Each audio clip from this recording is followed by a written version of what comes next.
स्वामी जी चले गए, बाबा जी अकेले रह गए।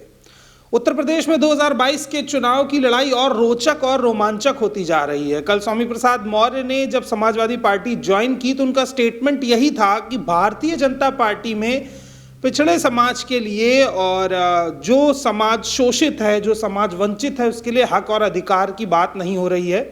उसके बाद लगातार ये सवाल भी खड़े किए गए तमाम पत्रकारों से जो खुद को पत्रकार मानते हैं, हालांकि जनता उन्हें इस बात से नकार चुकी है। उनका कहना था कि 4.5 साल के शासनकाल में रहने के बाद आखिरी के 20 दिनों में स्वामी जी को ये कैसे याद आया कि पिछड़ों और वंचितों का हक मारा जा रहा है। ये याद उन्हें 4.5 साल में क्यों नहीं आया। खैर, बात एकदम लॉजिकल भी थी, लेकिन सवाल अब ये खड़ा हो रहा है कि स्वामी प्रसाद मौर्य के आने के बाद भारतीय जनता पार्टी इस पूरी लड़ाई में कहीं ना कहीं अकेले दिखती है। अब अगर ध्यान से देखें तो भारतीय जनता पार्टी के पास उम्मीद का सिर्फ एक ही दिया बचा हुआ है, जो कि अनुप्रिया पटेल है। इस दौर में जब भारतीय जनता पार्टी का हर नेता मंत्री ने साथ छोड़ने का मन बना लिया है, बड़े गठबंधन भी टूट रहे हैं और समाजवादी पार्टी का काफिला मजबूत होता दिख रहा है, उस दौर में भी अनुप्रिया पटेल ने अभी भाजपा से गठबंधन तोड़ने का ऐलान नहीं किया है। हालांकि उन्होंने साफ शब्दों में यह बात कही कि हमारे सम्मान का पूरा ध्यान रखा जाए और राजनीति में सम्मान सीटों की संख्या से ही तय किया जाता है। खैर, अब सवाल ये खड़ा हो रहा है कि समाजवादी पार्टी में केशव देव मौर्य पहले से ही मौजूद थे, स्वामी प्रसाद मौर्य अब आए हैं, तो कहीं ना कहीं जो समाजवादी पार्टी है, जो अभी तक आपको लड़ाई में जीतती हुई दिख रही है, उसके भीतर भी भारी असंतोष और गहरा संकट खड़ा हो गया है। संकट इस बात का कि अनार 1 है और बीमार 100 है, सीट 403 है, दावेदारी 10,000 के आसपास है। समाजवादी पार्टी अगर भाजपा के सिटिंग विधायकों और मंत्रियों को अपने खेमे में शामिल करेगी तो ये बात तय है कि उन्हें टिकट देना पड़ेगा, उन्हें मंत्री पद भी देना पड़ेगा। पहले से केशव देव मौर्य गठबंधन में मौजूद हैं तो उनको भी टिकट देनी पड़ेगी, उनके सहयोगियों को भी टिकट देनी पड़ेगी। तो अब समाजवादी पार्टी के लिए नई चुनौती जो खड़ी हो रही वो ये है कि 350 सीटों पे अकेले लड़ने का दावा करने वाली समाजवादी पार्टी बाकी 54 सीटों में किसको कितना बांटेगी, किसको कितनी सीटें मिलेंगी। क्या समाजवादी पार्टी सीटों से सबको संतुष्ट कर पाएगी? अगर नहीं कर पाती है तो जो लोग बैक टू पवेलियन जाने की तैयारी में बैठे हुए हैं, क्या वो समाजवादी पार्टी का साथ छोड़ के वापस बीजेपी में चले जाएंगे? अब सवाल बड़ा इसलिए खड़ा हो रहा है क्योंकि उस दौर में जब चुनावी अखिलेश जी अपनी यात्रा निकाल रहे थे, अपनी विजय रथ यात्रा निकाल रहे थे, तो उन्होंने लगभग सबको जोड़ा और हर किसी के साथ गठबंधन करने की बात उन्होंने बार बार कही। उन्होंने ये बात बार बार कही कि ये चुनाव भाजपा के खिलाफ है और जो भी बीजेपी के खिलाफ लड़ना चाहता है, हम उस हर व्यक्ति से गठबंधन करने का प्रयास करेंगे, छोटे दलों से गठबंधन करने का प्रयास करेंगे। हालांकि अखिलेश यादव और समाजवादी पार्टी के जो गठबंधनों का पुराना अनुभव है वो बहुत अच्छा नहीं रहा है। जब वो मायावती जी के साथ गए तब भी सपा का जो वोट बैंक था वो घायल हुआ, जब वो कांग्रेस के साथ गए तो सपा का वोट बैंक फिर से घायल हुआ। अब 2 बार जो आदमी जल चुका हो वो तीसरी बार छाछ भी फूंक के पिएगा। फिलहाल अखिलेश यादव ने इन तमाम छोटी पार्टी, जिसमें कृष्णा पटेल की पार्टी अपना दल भी है, जिसमें ओम प्रकाश राजभर की पार्टी सुभाषपा भी है, महान दल भी है और केशव देव मौर्य मौजूद ही हैं। इसके अलावा स्वामी प्रसाद मौर्य भी आ गए हैं। इसके अलावा तमाम 1-2 छोटे संगठन और अखिलेश यादव से जुड़े हुए हैं। अब बात ये खड़ी होती है कि 50 सीटों में किसको किसको मनाया जाएगा। उधर जयंत चौधरी भी अपनी मजबूत दावेदारी ठोक रहे हैं और कुछ सीटों की संख्या वो भी चाहते हैं। अब सवाल ये खड़ा होता है कि अगर इन सभी पार्टियों को दहाई के अंक में सीटें दी जाएंगी तो स्थितियां समाजवादी पार्टी के लिए बेहतर नहीं बनेंगी, क्योंकि जैसा वो 54 सीटों पर सबको समेटना चाहते हैं, ये लोग 54 सीटों पर मानने के लिए तैयार नहीं होंगे। अब समीकरण ऐसा बन सकता है कि सोचिए, जो गठबंधन अभी आपको इतना मजबूत दिख रहा है, अगर 1 हफ्ते बाद इसमें कोई भी व्यक्ति टूटकर भारतीय जनता पार्टी के पास जाता है तो इस गठबंधन में बड़ी टूट और बड़ी फूट माना जाएगा। जितना व्यक्ति के जुड़ने का फायदा अखिलेश यादव को नहीं हुआ, उससे ज्यादा उसके चले जाने का नुकसान हो जाएगा। हालांकि एक अनुमान के आधार पर हम तय करने की कोशिश करते हैं कि अखिलेश यादव कितनी सीटें देने की गुंजाइश किस पार्टी को कर रहे हैं। अगर अनुमान लगाएं तो ओम प्रकाश राजभर, जिनके पास अपने 4 विधायक ऑलरेडी हैं, वो 6 से 7 सीटों की दमदारी तो ठोक ही रहे होंगे, मगर उनका मानना है कि उन्हें दहाई के अंक में सीटें दी जाए। राजभर कहीं ना कहीं 12 से 13 सीटों की मंशा लेकर अखिलेश के पास गए होंगे और अखिलेश ने उनको 6 से 7 सीटें देने का मन बनाया होगा। तो 7 सीटें तो राजभर के खेमे में चली गई। क्योंकि राजभर जो आबादी है उत्तर प्रदेश में वो 2.5 से 3% है, तो मान के चलते हैं कि 3 दूना 6, अपने प्रतिशत का दोगुना प्रतिनिधित्व मांगने की जो रणनीति भागीदारी संकल्प मोर्चे में तय हुई थी, उस आधार पर देखें तो राजभर 6 सीटों की दावेदारी प्रस्तुत कर रहे हैं मजबूती से, मगर मांगने को आप 15 भी मांग सकते हैं क्योंकि उसमें कोई गुंजाइश बाकी रहती है।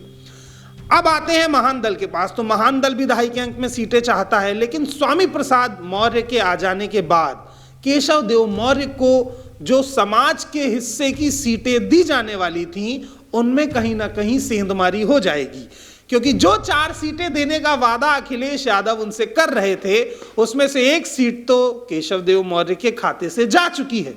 अब सवाल ये खड़ा होता है कि क्या इस बात से नाराज केशव देव मौर्य भाजपा की तरफ घूमने का मन बनाएंगे, क्योंकि भाजपा में भी मौर्य समाज का स्पेस खाली हो गया है। अब भाजपा भी एक ऐसा नेता ढूंढ रही है जो मौर्य समाज से आता हो, जो इस समाज के वोट बैंक को लुभान्वित करे। तो जो सीटें वो स्वामी प्रसाद मौर्य को देने की स्थिति में थी, वो उससे 2 सीटें ज्यादा केशव देव मौर्य को दे सकती है। तो जो केशव देव मौर्य आज तक अखिलेश के साथ खड़े थे, वो आने वाले 1 हफ्ते में भारतीय जनता पार्टी के साथ भी खड़े हो सकते हैं। अब बात करते हैं अपना दल की, तो अनुप्रिया पटेल को भारतीय जनता पार्टी गठबंधन में 13 सीटें मिली हैं। कृष्णा पटेल अखिलेश यादव के साथ गठबंधन में है, तो ये बात तो तय है कि अपना दल को 13 से कम सीटें नहीं दी जाएंगी। लड़ाई अपने आप को बड़ा साबित करने की है, अपने आप को मुख्य साबित करने की है, तो कोशिश यही रहेगी कि जितनी सीटें भारतीय जनता पार्टी गठबंधन में अनुप्रिया पटेल को मिलती हैं, उतनी ही सीटें, उससे कुछ ज्यादा बल्कि इस गठबंधन में अपना दल कृष्णा पटेल जी को मिले। अब लेकिन जयंत चौधरी इस पूरे गेम में अभी भी रोमांचक दिख रहे हैं। कुछ लोगों का कहना है कि जयंत जी कांग्रेस के संपर्क में भी हैं, कुछ लोगों का कयास लगाया जा रहा है कि जयंत अभी समाजवादी पार्टी के साथ संपर्क में है, गठबंधन में पूरी तरह से बने हुए हैं। हालांकि अभी 2 बारीक चीजें अगर आप देखें तो अखिलेश यादव ने जयंत चौधरी के साथ चुनावी मंच साझा नहीं किया है। अखिलेश यादव ने कृष्णा पटेल जी के साथ उनके मंच पर जाकर मंच साझा नहीं किया है, हालांकि उनके साथ पूरी विजय यात्रा में वो घूमे हैं। तो कहीं ना कहीं ये दोनों पार्टियां, जिनका वोट बैंक उत्तर प्रदेश में काफी है, क्योंकि कुर्मी वोट बैंक यादव के बराबर है, अगर इन्हें आप 2.5 से कम के अंक में सीट देते हैं तो असंतोष की स्थिति बनेगी, और जो कि बनी हुई है। मैं ये बात अंदर के सूत्रों से आपको बताने का दावा कर रहा हूं कि जो समाजवादी पार्टी खेमा है, उसमें 11 तारीख के बाद से भारी असंतोष है। तमाम गठबंधन वाली पार्टियों का यह कहना है कि अगर उनके सीटों की स्थिति को जल्द से जल्द स्पष्ट नहीं किया गया तो रुख बदला भी जा सकता है। तो अब सवाल जयंत चौधरी का कि जो जयंत 26 सीटों की दावेदारी मांग रहे थे, क्या उन्हें 20 सीटें भी देने की स्थिति में समाजवादी पार्टी खड़ी हो पाएगी? क्योंकि अगर जयंत को 26 देते हैं, 20 अपना दल को देते हैं, 10 राजभर को देते हैं, तो 56 तो ऐसे ही हो गई। अब स्वामी प्रसाद मौर्य, केशव देव मौर्य और तमाम वो पार्टियां जिन्हें अखिलेश यादव ने अपने साथ जोड़ा है, उनको कहां से सीटें दी जाएंगी, ये सवाल खड़ा हो रहा है। 350 पर लड़ने का दावा वो पहले ही ठोक चुके हैं, जिसमें से आज 12 विधायक जो भारतीय जनता पार्टी के हैं वो सपा में शामिल होंगे, ऐसा कयास लगाया जा रहा है, कल से ट्विटर पर चल रहा है। तो वो 12 सीटें भी 350 में कम होंगी। कुछ भारतीय जनता पार्टी और बीएसपी के विधायक पहले भी आ चुके हैं, तो उनको भी सीट देने का दबाव है। तो कुल मिलाकर अखिलेश यादव इस चुनाव में 100 सीटों को इस गठबंधन और इस पार्टी से उस पार्टी के स्थानांतरण में फंसा चुके हैं। वो 100 सीटें कहीं ना कहीं अब विवादित हैं और 300 सीटों पर सपा की दमदारी दिखाई दे रही है।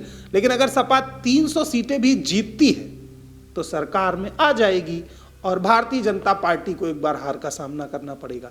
लेकिन एक सबसे रोचक बात अभी जो बची हुई है, बचा हुआ यह है कि जन अधिकार पार्टी के मुखिया बाबू सिंह कुशवाहा जी, जो कुशवाहा वोट बैंक का प्रतिनिधित्व उत्तर प्रदेश में करते हैं, जिसकी आबादी भी लगभग 13-14% है, उन्होंने अपने चुनावी गठबंधन का पत्ता अभी तक नहीं खोला है।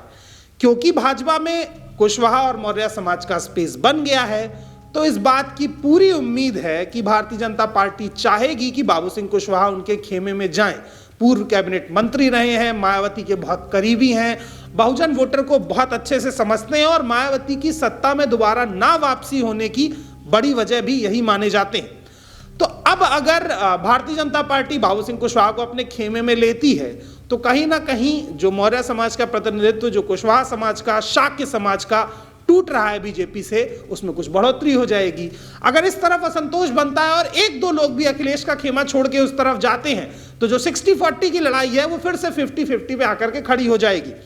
सवाल ये है कि जिस तरीके से मेन स्ट्रीम मीडिया ने कल स्वामी प्रसाद मौर्य के पार्टी छोड़ के अखिलेश के साथ आने के फैसलों को देखा और जिस तरह से लिखा, क्योंकि जब कांग्रेस से जतिन प्रसाद छोड़ते हुए दूसरी पार्टी में गए तो कांग्रेस को बड़ा झटका लगा, ऐसी हेडलाइन चलती है।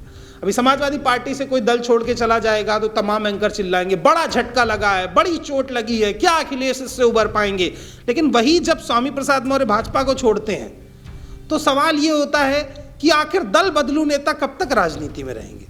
तो मुझे लगता है कि जो बात भारतीय जनता पार्टी को करनी चाहिए वो बात आज तक अंजना ओम कश्यप, एबीपी न्यूज़, श्वेता चौधरी और तमाम वरिष्ठ पत्रकार खुद ही कर दे रहे हैं।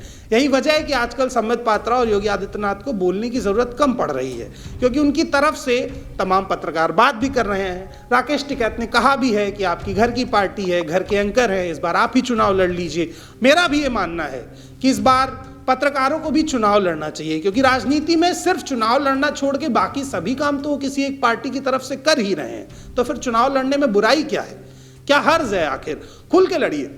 आपसे गुजारिश ये है कि मेन स्ट्रीम मीडिया अगर दलाली के चरण दर चरण विकास की ओर बढ़े तो आपको स्वतंत्र मीडिया की तरफ धीरे धीरे कदम बढ़ाने पड़ेंगे, क्योंकि अगर देश का पूरा मीडिया किसी एक आदमी की बात को फरमान मानने लगेगा तो फिर जनता कहां जाएगी। खैर, बाकी अपडेट्स के लिए बोलतंत्र को देखते रहिए। अखिलेश बनाम योगी आदित्यनाथ की इस लड़ाई में कौन जीतेगा, कौन हारेगा, किसके सर पे यूपी के मुख्यमंत्री का ताज बनेगा, ये सब हम आपको बताते रहेंगे, सारी जानकारियां देते रहेंगे। तो स्वतंत्र मीडिया की इस लड़ाई में हमारे साथ बने रहिए, बोलतंत्र को देखते रहिए। बहुत बहुत धन्यवाद।